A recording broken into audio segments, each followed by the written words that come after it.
Well, welcome everybody. It's really good to get a chance to have a chat. I would love to be doing this in person. It's International Women's Day, and we've got a couple of other exciting things going on with the AEO centenary and just kind of kicking off things with women in exhibitions. But doesn't sound like face to face is going to be in anytime this month. So let's see what we can do with this digital opportunity.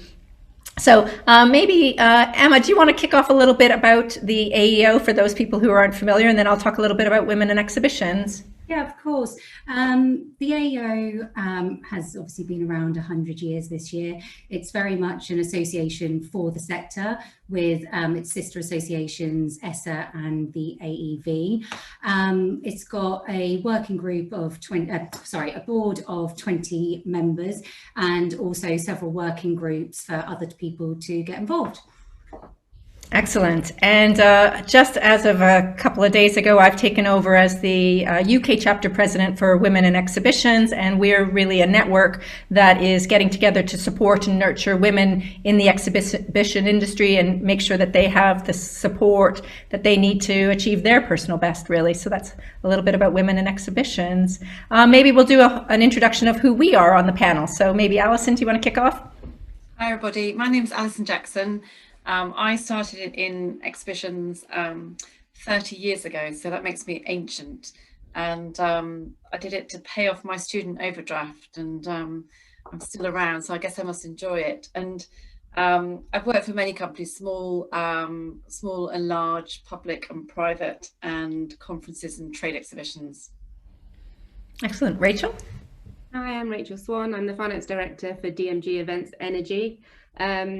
Like Alison, I've worked in events for quite a few years now, having started off and sort of fallen into exhibitions, as most people do, as my first job when I moved out of accountancy practice.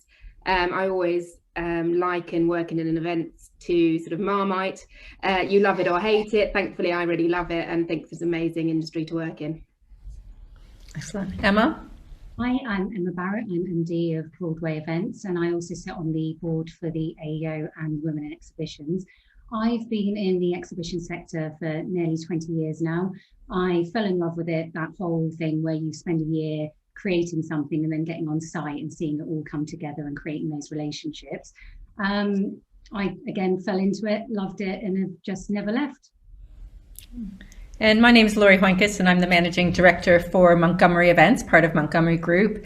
And I'm kind of the new kid on the block, but it's almost been 4 years. So I feel like, I've been here a little while. I didn't really know anything about the exhibition industry, or never gave it another thought. Actually, I've worked for quite a number of years in many other industries, and but I had been most recently spent quite a number of years in food manufacturing, and so the events that we run are food, drink, and hospitality. So it felt like a good fit to bring somebody into the organization who had come from industry and was going to give us some support. And I think I would agree. I think other people have said it's like a virus or something. Once you've got the virus, you're kind of hooked. And so I totally love this industry. I think it's been really great, and I'm excited to be part of it. So one of the things that I would like to explore a little bit is obviously getting involved with the AEO or Women in Exhibitions, those types of organizations. It's something that you're doing above and beyond your day job. And obviously, we're all really busy, and we could choose to do hundreds of other things with our personal and free time. So maybe just talk a little bit about why we choose to get involved in these types of organizations. Maybe Emma, do you want to kick off? Yeah, I joined the AEO about 8 years ago, really just to help me grow my business and my network. And it's done wonders for me. And I wanted to support Women in Exhibitions when it first started, just because so many people have helped me over the years that I really just want to pay it forward and help others become better people, whether that's personally or professionally, and just be there for people to help give them advice. Excellent. How about you, Alison? I guess, we would be wrong to say that this diversity is very broad, and it's not the only challenge, getting women to be more senior in events. So, but I think I joined it. I've always thought there should be something like this for the industry. It has changed. There's no question it has changed, but it's still very male dominated at the top.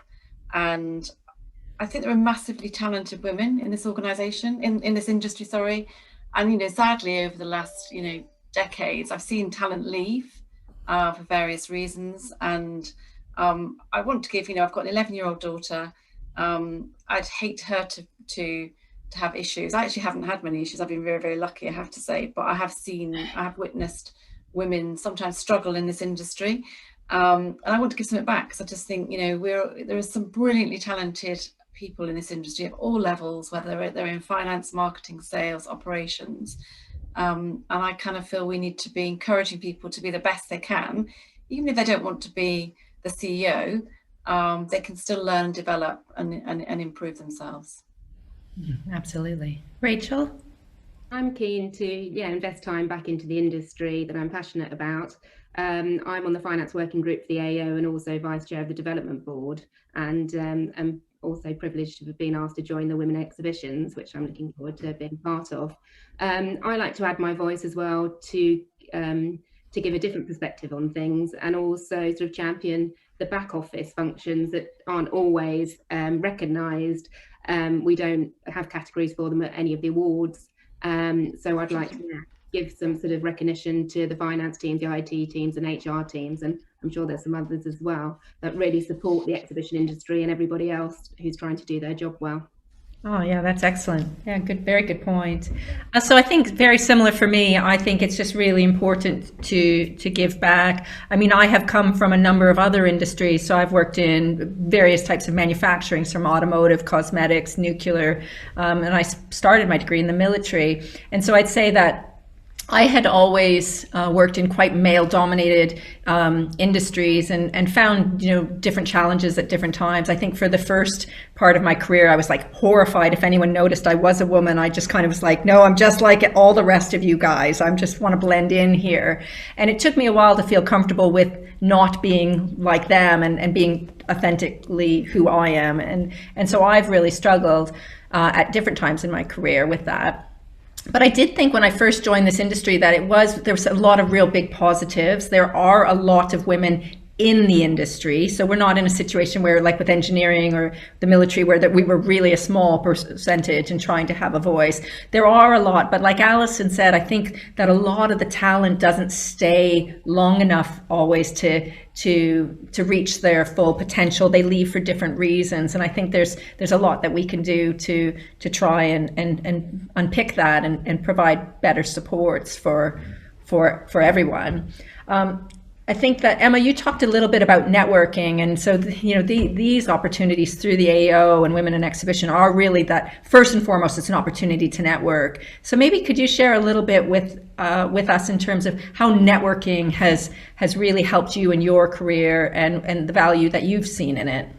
Yeah, so when I first joined the AEO, I joined on this will probably feed into the sort of mentorship thing as well. But when I first joined the AEO, I joined on a enterprise membership, and part of the package was you got a mentor for that. And that really attracted me to, as I was a growing business, that really attracted me. I chose Andrew Evans, who helped me with lots of valuable information quite early on. And networking is just so important for this sector. It's such a fun sector and a passionate sector to be in. There's so many opportunities to network throughout the year. And with the AEO working groups, now that they've become more virtually, they are open to a lot more people in the sector. So that helps the teams, get to that bit more of an access to other people as well. And I think just Women in Exhibitions is just meeting people that you wouldn't really generally meet with or network, because you're either on different levels or if you're with different type of companies and things like that, really. Yeah. Rachel, I've really clued in, because I'm probably one of those people that's guilty of saying, oh, well, exhibitions is sales, marketing, and operations, and forgetting that we have HR and finance and other support or back office groups that we couldn't run without. How about you in terms of networking? Is there enough networking opportunities for people to really get out and meet for you to meet your peers and to share and to help each other? The finance working group, which I'm a member of, has become invaluable during the coronavirus pandemic.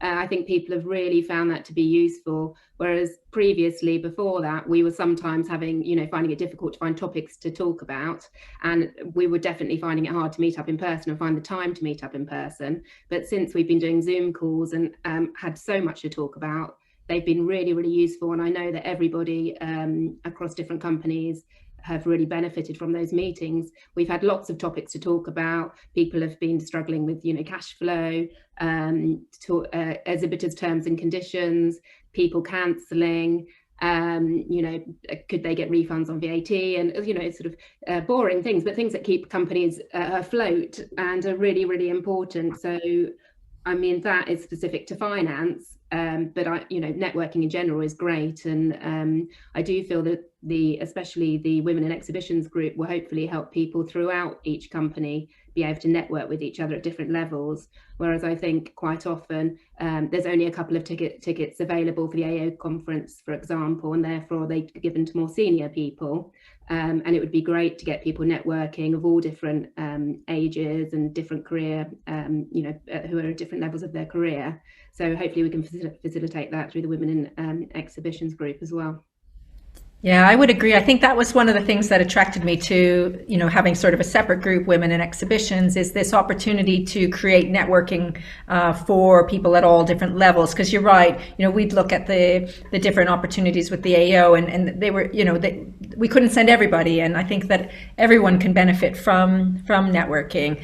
I do find, though, that it's not something that's necessarily intuitive to everybody. Not everyone feels comfortable networking. Alison, how about yourself? I think you're a seasoned networker, but if you were to give some advice to younger people going to their first networking event, what would you say you need to do, and how do you make it work for you? If my mum's probably my only witness now, because everyone will say that no way, but I was really shy as a child, and actually even sort of as a teenager and starting work, I was quite, I wouldn't put myself forward. I wouldn't, I was very, I did suffer from the imposter syndrome. I think I can't possibly have got this job. And so quite early on, I had a mentor who said, network like crazy, just go. And in those days, obviously, the AEO have done a fantastic job in extending networking through lockdown. I saw a statistic the other day. There's more people involved and engaged in the AEO now than ever. But in the days before digital, you had to physically turn up and network. And sometimes, it might be listening. I used to like listening to, people talking about business panels, women in business. I did a marketing diploma off my own back and stuff. And I found it really hard to walk into a room where I didn't know anybody. And I remember someone saying, just do it. Don't, there's networking where we can go and party at the AEO, and that's great. And I'm very good at that as well. But, in that kind of business networking face to face, if you don't know anybody, just make yourself do it and just walk up to someone and get yourself a question and just, and actually the more you do it, the better. Yeah. And you just have to get out there. Women are not very good at it. They're not, they'll hold back in the corner, or typically they go and talk to another woman. They'll have a whole sea, there'll be like 100 men or 2 women, and they go and talk to the 2 other women. And actually it is only something, it's like a muscle. You have to exercise it, and you have to keep exercising it and making yourself do it. And I know that if I ever go to, a networking, not I've been very far this year, but I always look out for someone who looks slightly awkward or slightly new, or, just needs a bit of help. And I think everybody's there for the same reason. They're probably there. It's not a job interview. You're going to listen to a speaker or to learn something. So you're all there for the same thing. And I would say to anyone, just, network like crazy, whether it's digitally, physically, through your own social media, because it's not necessarily for looking for a job. It's just for sharing expertise and having, I've got lots of friends in the industry who are, vicious competitors who, on paper, we should really absolutely hate each other. But actually we've got good relationships. And that's what, I'd say that to anyone who I was mentoring, make that your priority. You will meet someone who at some point may be useful for you in the future, even if it's just to give you a bit of advice, just to help you. And I think it's generally something that's really hard to do if you're not used to it.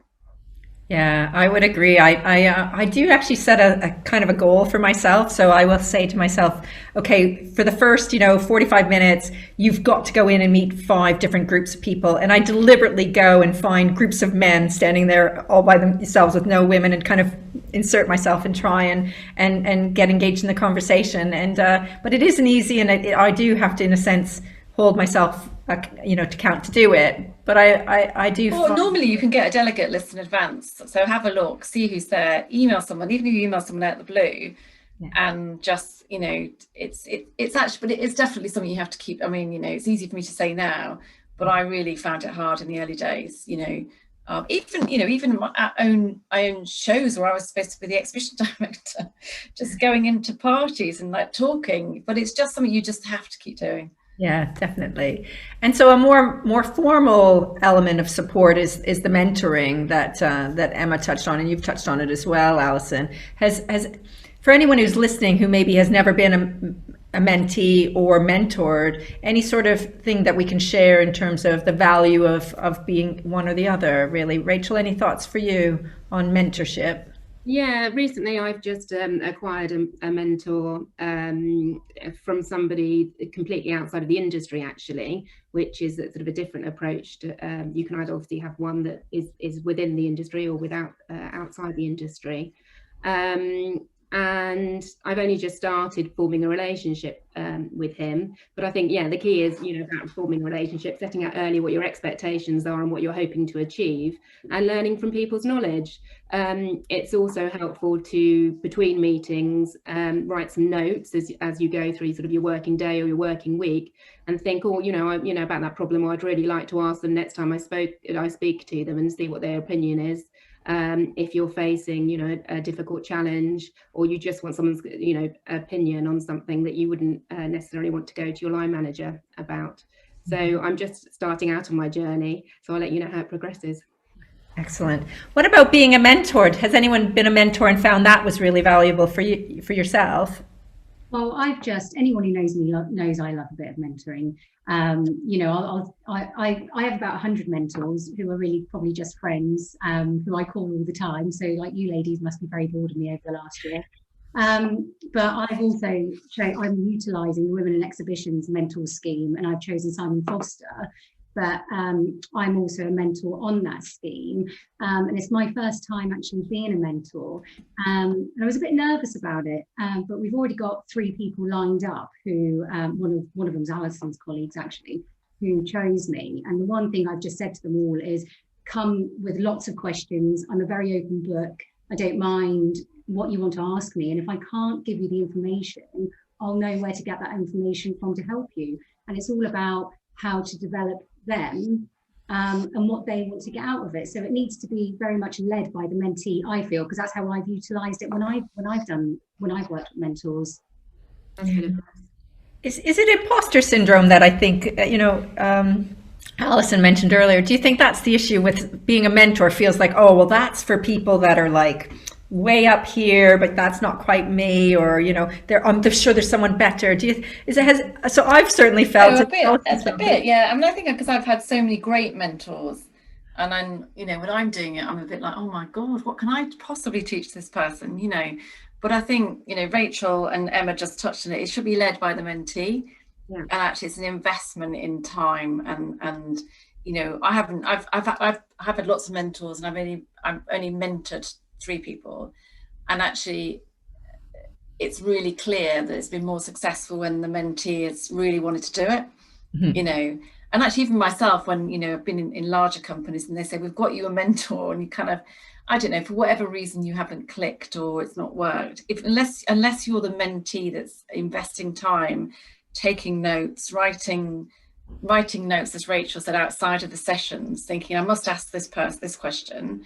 And actually, having people outside the industry is also brilliant, because they kind of see it through a different lens, And look, I've been. If I look back and look at some of the people I've had, I've been super lucky, and actually some of them have been quite, almost like critical friends, and quite, have been quite straight and honest and direct, and said, whereas I've had a couple of sessions where I've cried, in not recently, and actually, but it's just learning about yourself and going, actually perhaps when I do that I am really annoying, or perhaps I should change that. And actually it's just been really open, but it only works if the mentee is invested in it. And that's, I think, look, and I'm not just saying that because I'm available. There's the people that I've got, that the Women in Exhibitions network have put together to, as mentors is brilliant, and certainly the person on my team that's picked Emma is delighted, and I think she's very lucky. And I said with Ruth, actually, and when Ruth comes to me every time, say, oh, this person wants to work with you next, I'm like, why me? I'll probably learn more from them. And it is actually about learning from them as well, which I think really helps them be able to help future mentees. So yeah, it's a learning curve. It's constantly learning, isn't it? And actually it's really learning, just, if you've got someone who is, considerably younger than you, it's just, you look back and think, what the industry was like when you were that age, and it has changed a lot. It's changed a lot. I mean, for the good. There are much more companies open to allow working mothers to work flexibly. That did not happen that didn't happen sort of 10, 20 years ago, where it has got better, and it's quite good listening to other people and just help steering them and just getting under the skin of what's in their world, because life moves on pretty quickly. I think that's been one of the issues for quite a long time, that ability for companies to allow people to work, just to give them a little bit of flexibility, and it's not really been there. And I am actually really hopeful that one of the changes that will come about as a result of the pandemic, a bit of a silver lining, is that we've learned now that people can work from home, people can work in a more flexible way and still be successful. And I'm really hopeful that there'll be just that little bit more flexibility that some people need in order to juggle everything that they've got to for their lives and be able to stay in the industry. Do you guys think that might make a difference? Yeah, I think for us as a small company point of view, I think we're definitely looking at being more flexible with people. Now that we've got it set up, it was all very worrying last March. We all had desktops, we only had a couple of laptops to take on site, having to go out and buy everything and make sure it was all set up right, and IT issues and worrying. That was my biggest worry. Was, I suppose I was a bit in the dark ages where I was worried because they're out of the office, I don't know what they're doing. So is it going to work? But actually everyone has excelled, and I think it's good to be able to offer that flexibility. And I think a lot more people will be open to it in the future. I mean, we're look, it's easier to run a business when people are in the office. There's no question. It's, and I think it'll be a blend. I don't think everyone will be at home. I don't think everyone will be in the office. I mean, at 19 Group, we were flexible anyway, but we did have, we've got an event director who lives in Warwick, one that lives in Salisbury, and, but we do have a minimum number of days in the office, because it's really hard for them to run a team if you're not in the office. But, I can probably think very, very quickly of at least 10 women who left the industry because, mainly in the 90s and the early 2000s, they had a baby. And they said, can I work 4 days? And they went, sorry, no. Which sounds ridiculous now, because I don't think many companies would do that. But actually they did. And then more progressive companies said, okay, look, this is ridiculous. If most women I know that have had a baby and work 4 days, work 5. If they work 3 days, they work 4, And so it's sort of, it has got better, much better. Mm-hmm. I think one of the things that's interesting with this industry, just contrasting it to some of the other industries I've worked with, is that opportunity to become an entrepreneur. So I think, when I was in the automotive industry, if I was finding this was a bit of a challenge and not quite getting to where I wanted to with my career, it'd be really hard to just kind of quit and start my own car company, But we can do that with an exhibition. You can have a great idea and you can go and launch a company and make that work. So maybe, Emma, can you share a little bit about your journey into becoming an entrepreneur and making that work? And I'd love to hear a little bit more about that. Oh God! Well, this industry is full of brilliant entrepreneurs. I think the exhibition industry is probably one of the easiest ones to get into, to launch something. We're all a bit of risk takers. You need to have resilience, especially over the last year. I started in the first recession, and it was really tough because everyone cut exhibitions from their budget, and I was regularly getting knocked back. And I was doing everything myself for that first year, so sales, ops, marketing, finance, cleaning. So resilience is a massive thing, and if you haven't got resilience, I think it's very difficult to get further than a lot of knockbacks. So it's massive in exhibitions. But I think if you can show that you're passionate as well about your sector that you want to go into, I know that's really helped us over this last year. We've communicated so much with our visitors and exhibitors, and because we've done that, they have stayed loyal, and actually I think that will put us in good stead going forward in the future.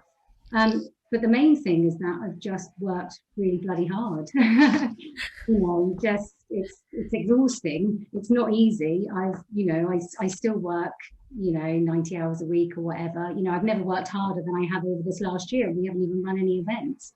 And I think I've become very adaptable, and I've become more adaptable over this last year because I've had a really good team around me, and they've all stood up and taken lots of ownership, especially for virtual events, and taken a lot of pressure off me. And then I think I've just been a bit of a risk taker as well. You've got to be brave and be bold in this sector to be able to, to sort of make it, I think. That's amazing. And I can't believe you said, I'm not sure why people want to mentor with me. I'm like, I now want to mentor with you. You've done so many great things, and you've been bold and made things work. And I'm just so proud of all that you've done. It's amazing. Any other thoughts that we want to capture before we wrap up? Just other thoughts that we haven't covered? Maybe just some of the obstacles that we think's gonna, COVID's obviously a massive thing for the sector. Maybe it's just talking about some of the obstacles that we think is going to happen over the next 12 months and how we can overcome them. Yeah, I think we're going to, obviously, there's been lots of people made redundant, lots of people losing their jobs.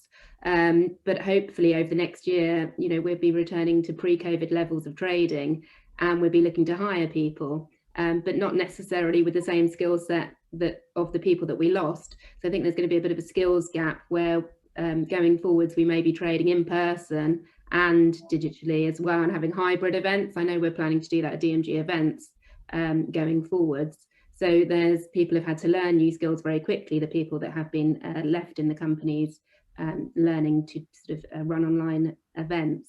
But I think perhaps the people who have been made redundant early on won't necessarily have those skills. So there may be a skills gap there where people are looking to come back into the industry, but don't necessarily have the online skills to run virtual events. Mm-hmm. I think just getting talent, I worry about that, because, if you were looking and observing the event sector, so that's not very attractive. No. It's probably, like travel is, it's been one of the hardest hits. We haven't been able to trade. We've done a bit of digital, but it's nothing like the revenue. And and who knows really when we will when we'll get back to normal. I think we'll come back hard. I really do. I think there's a really pent up demand. I think people can't wait to get back together. But I do wonder whether, if I was in my 20s, which clearly I'm not, I would find other industries much more attractive. And I think that's going to be quite hard, I think, for, the big companies have cut quite hard, quite fast, and there's lots of people out there.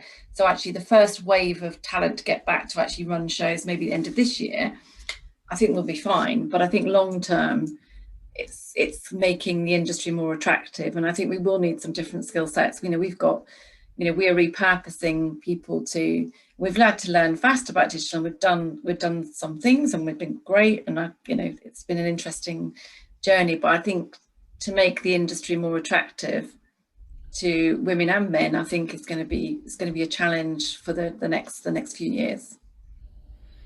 Yeah, any sort of suggestions on how we overcome that? I think maybe it's just shouting about the industry. I think things like women in exhibitions can probably help, trying to encourage people to stay in the industry as well. And there's lots of good groups out there. I've noticed that there's lots of LinkedIn groups and Facebook groups where people are shouting about jobs in the event sector.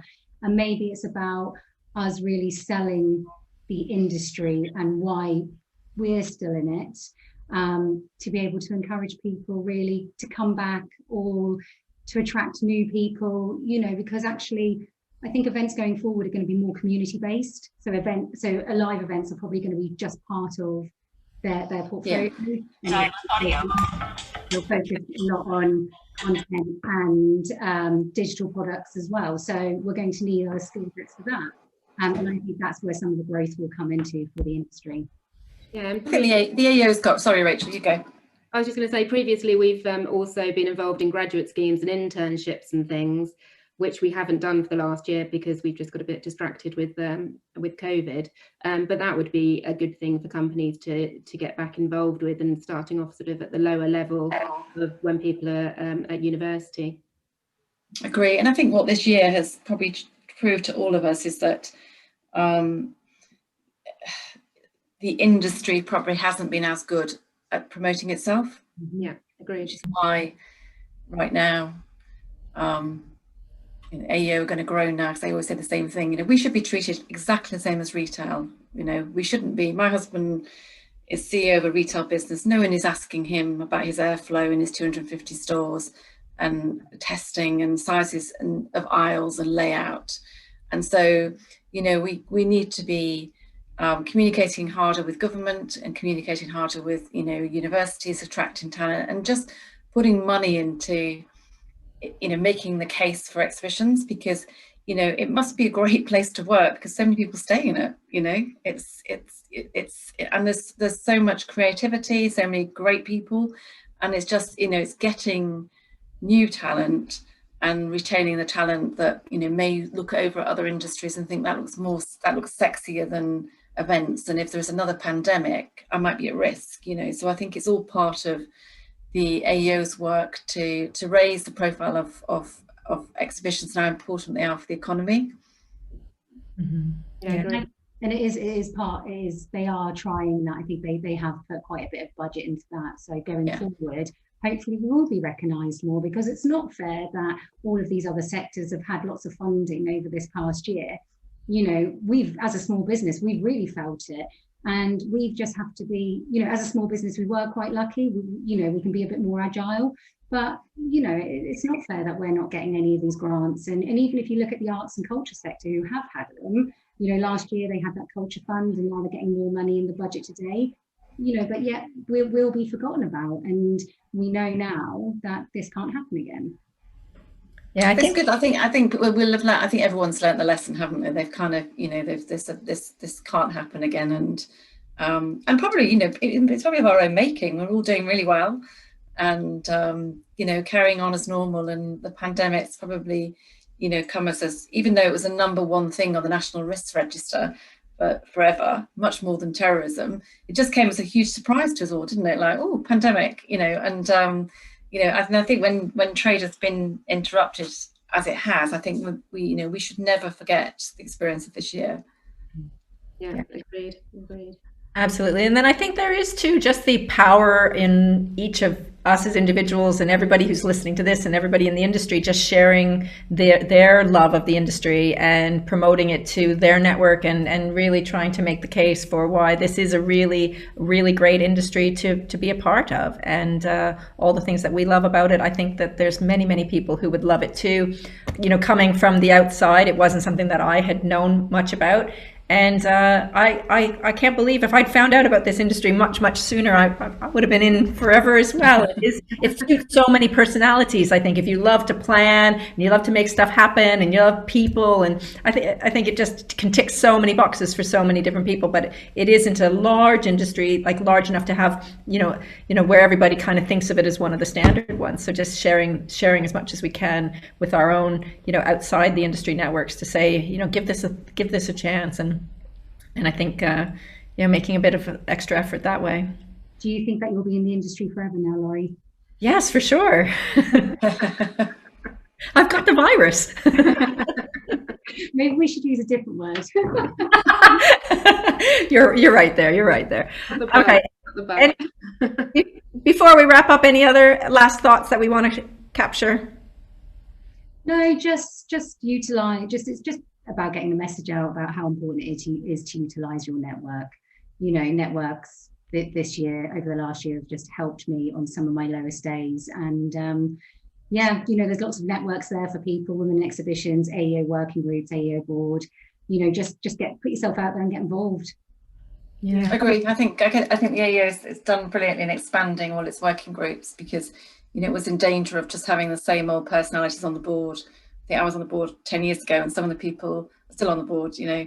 And so the working groups have introduced a lot more up and coming talent. And I think put yourself forward, network like crazy, and, you know, and don't, it's all right to say, I don't know what to do with this problem. Just ask, because people will help you.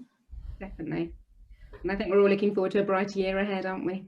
Yeah, definitely. Absolutely. Well, thank you all for taking the time to have this chat today. I really appreciate it. Thank you, Laurie. Thank you. Bye-bye.